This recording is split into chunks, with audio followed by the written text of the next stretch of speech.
Hi guys, in this video I want to look at 9 reasons why many people are saying the UK has become a dystopian failed state. But if you're new to the channel, my name is Fred Barton and I used to be a foreign policy analyst and linguist for the UK government in China, and I now make videos about China, the UK and learning Chinese. In one of my previous videos, a lot of people complained that I wasn't talking about the causes of the changes that I had seen in the UK after coming back to visit after about 20 years living abroad in Asia and other parts of the world. So in this video, I want to dive into some of the reasons why the UK is currently looking so bad. Now, I don't want to offer some kind of complete encyclopedic overview. A lot of this stuff is going to be through my own lived experience. So if you have a different opinion, then by all means, please chime in the comments. But a lot of what I'm going to talk about is just what I've experienced as an English person growing up in the UK and seeing how it's changed.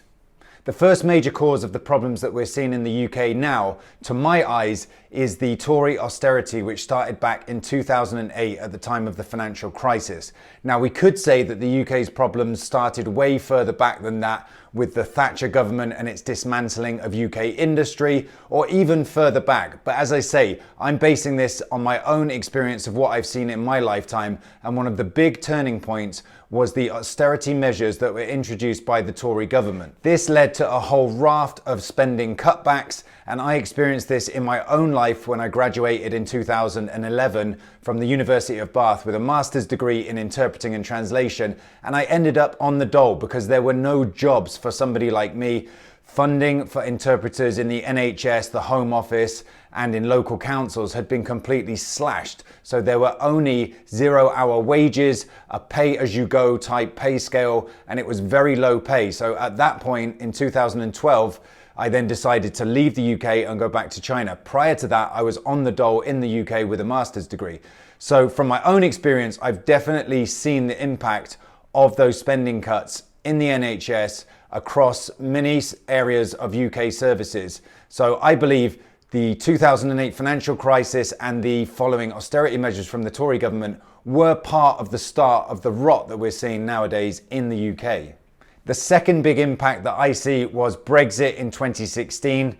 The reasons for the Brexit vote obviously were that the UK people wanted to take back more sovereignty, especially to limit the amount of unskilled immigration coming in from Eastern Europe. I think what is pretty clear now is that the decision to leave the EU has had a net negative impact on the UK economy and is part of the reason that we're now struggling so much.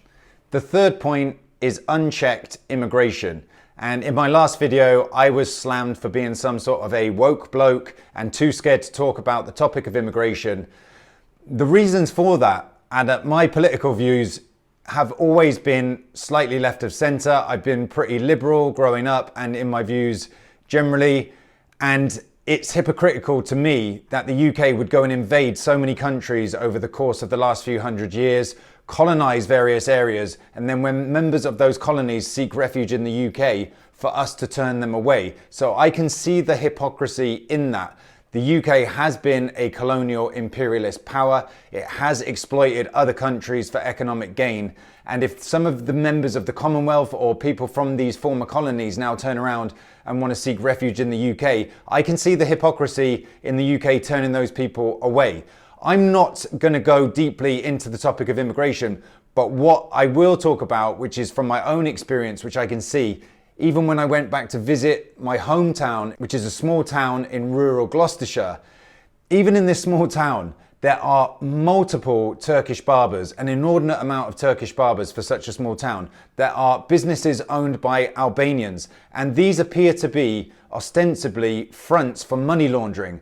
As I saw on Oxford Street with all the fake candy shops, which are money laundering fronts for Albanian organised criminals, the importation of organised crime from Eastern Europe seems to have had a massively detrimental effect. And as I said, I'm not trying to give some massive overview. I don't know the topic well enough, but I'm talking about my lived experience of going back to visit my parents, going back to see my hometown and seeing all of these Turkish barbershops, all of these Albanian-owned businesses, even in a small town in Gloucestershire, where there is no sense of thriving on the high street. Nothing is doing well. There's no vibrancy in the town. And yet it's just Turkish barbers, vape shops, Turkish barbers, phone shops, fried chicken shops, Albanian-owned restaurants, kebab shops, and that's basically it. That's what the town is, and a WH Smith.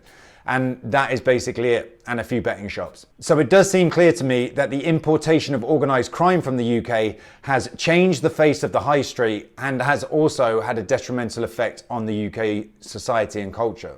The fourth point, and this is huge, is the stagnation of wages. Wages in the UK have not risen for the last 15 years, whereas the price of fuel, shopping, daily necessities, all of these things has been steadily rising.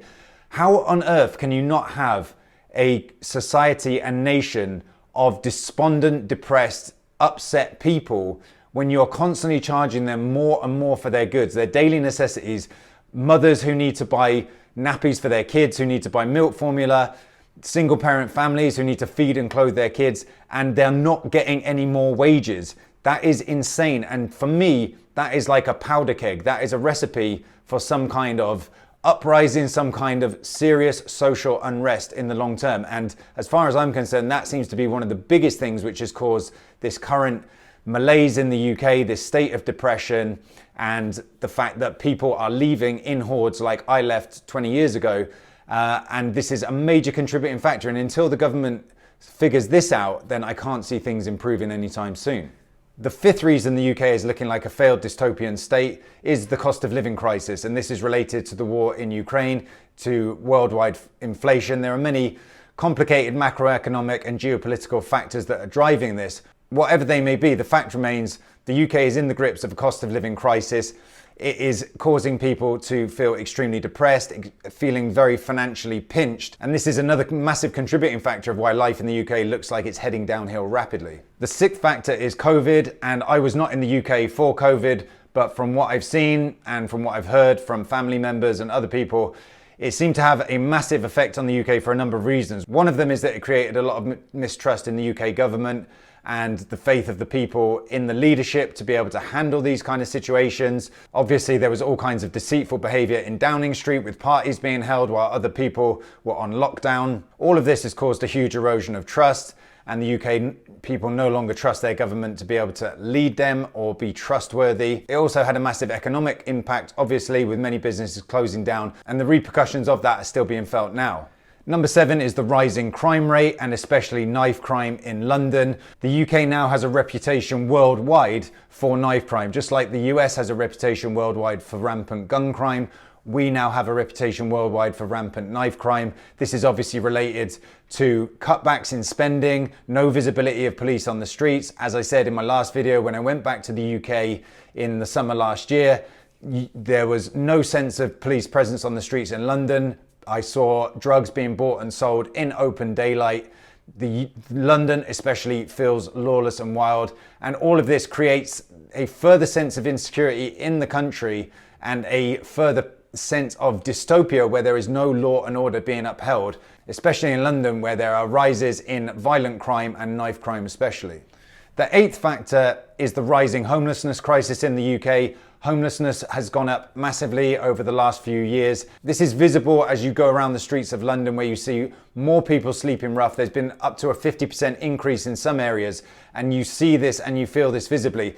And what else can you imagine a dystopia to be other than drug addicted, dysfunctional people, sleeping rough, no sense of a police presence, no sense of a state holding things together or looking after people, holes in the road, infrastructure decaying.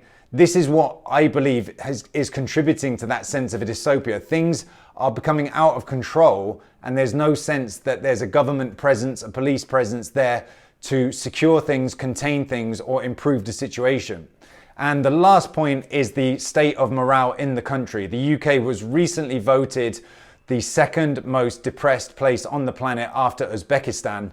And that is a very sad reflection of the state of the UK right now. I believe there is a growing mental health epidemic worldwide, partly fueled by social media and other factors. But in the UK, it's very palpable. We've always been quite a dour nation anyway, but The level of depression, the national mood, the morale in the country, which I felt when I went back last year, is not like anything I've experienced before. And who can blame the people in the UK when you haven't got money to spend on any kind of leisure activities or things which can sweeten the blow, when you haven't got money to spend even to clothe and feed your children properly, when you're having trouble paying off mortgages, car payments, whatever it may be, you cannot help but feel the grind of that daily financial stress and just the general pressure which seems to be lying over the nation at the moment because of all the factors that I've talked about in this video.